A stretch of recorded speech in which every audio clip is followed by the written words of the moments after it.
Every time the government prints more money, the rich get richer first. You get the bill later. This is not a glitch. This is the system working exactly as designed. And it is robbing you blind right now. Here is exactly how it works. Most people think banks only lend out money that other customers already deposited. That is not accurate. Banks create brand new money out of nothing every single time they give a loan, a mortgage, or increase your credit card limit. This is called credit creation. But here is the part they do not tell you. The bank creates the principal amount of the credit. They do not create the money needed to pay the interest. That interest money does not exist yet. So someone else has to borrow even more just to create the dollars needed to pay it. This forces the whole system to keep creating more and more debt forever, and the compound interest effect is gigantic. Richard Price wrote, "1 penny put out at our Savior's birth to 5% compound interest would, before this time, have increased to a greater sum than would be contained in 150 millions of Earths, all solid gold." This alone means that each monetary system that charges more interest than value created through a loan must fail. Cantillon Effect. Because banks create this new credit, the first people who receive it are banks, big investors, and corporations. They buy houses, stocks, and everything else at yesterday's cheap prices. By the time that same money finally reaches you, prices have already gone up. You pay the higher prices. They keep the profit. This is why the rich get richer, even when everything feels broken for everyone else. They call it quantitative easing.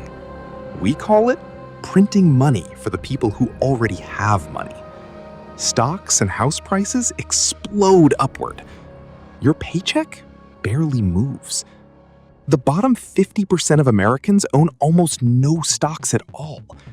So when the market booms, they get nothing. Banks even get paid billions just to sit on the Federal Reserve's money. This is not capitalism. This is legalized wealth transfer. The government's official inflation rate is a weighted average that almost nobody actually lives. They use 4 main tricks to hide the real number from you. Trick 1, exclusions. They invented something called core inflation, which sounds important, but it deliberately excludes food and fuel, the 2 things every household cannot avoid. Measuring inflation without food and energy is almost the same as measuring inflation after you subtract all the inflation. Trick 2, substitution. When the price of beef rises, they assume you will switch to chicken. So they remove beef from the calculation and replace it with the cheaper item. Voila, no inflation. But of course, it is all a lie. They do not record actual price increases. They record what they want you to believe you would do. Trick 3, geometric weighting. When prices rise too fast, the government reduces the weighting of that item in the calculation. Healthcare is 17% of the entire economy, but they gave it only a 6% weighting in the CPI because real health costs are rising. The more something hurts you, the less they count it. Trick 4, hedonics. If your refrigerator gets a minor upgrade, they arbitrarily decide that improvement is worth $150, so they reduce the recorded price by that amount, even if the sticker price stayed the same. They call this a quality adjustment. You pay the same or more, the government records a price decrease. The US Farm Bureau tracked the exact same basket of goods and found a real inflation rate nearly 3 times higher than what the government reported. One analyst calculated that if inflation were measured today using the same methods used before 1980, the true rate would be almost 10% higher than what the government claims. They use this number to stand up and say inflation is under control, while your grocery cart gets smaller every month. It is not a measurement error. It is how they hide the pain from you. They weight the numbers toward what wealthy people buy: luxury items, gadgets, private schools. Your real costs, rent, gas, groceries, electricity, rise much faster. They use this number to stand up and say inflation is under control, while your grocery cart gets smaller every month. It is not a measurement error. It is how they hide the pain from you. When inflation gets bad, they raise interest rates. New buyers and renters get crushed. Mortgage payments jump over $1,200 a month. Young people get priced out of homes permanently. But people who already own houses with cheap loans, they win again. Their homes become even more valuable because fewer people can buy. Debtors pay more. Savers get almost nothing. The system always protects those who already have assets. The US is the biggest debtor nation in history. On-balance sheet debt alone stands at $40 trillion. But that is just what they admit to. Add the off-balance sheet liabilities, Social Security, Medicare, and government pensions, and the true number climbs to roughly $261 trillion. These numbers are not virtual or theoretical money. They are exactly the same money that we use every day, and therefore, these numbers will hit us with full force.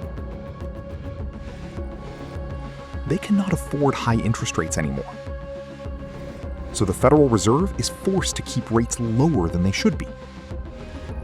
That means inflation never really stops. They actually need high inflation to make their giant debt cheaper in real terms.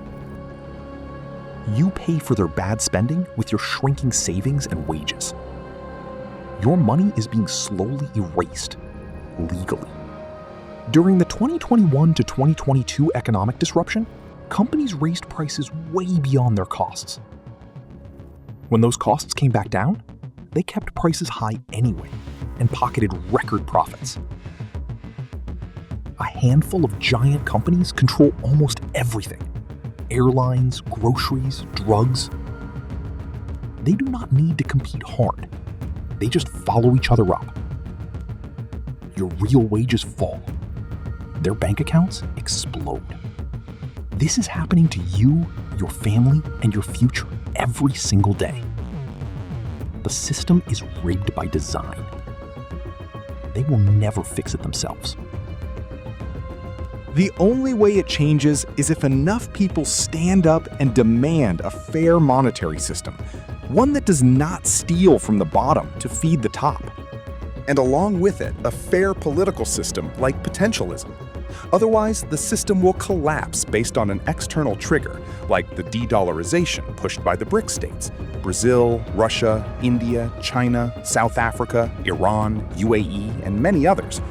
Or it might collapse when people see the real skyrocketing, unsustainable debt of the Western states. Then Western currencies lose their value abruptly, and many people are left with nothing. If you are sick of watching your paycheck buy less every month, if you want your kids to actually afford a house one day, if you are done being quietly robbed by the people who print the money, join the movement today. The longer you wait, the more they take. Stay in tune for the details of the solution.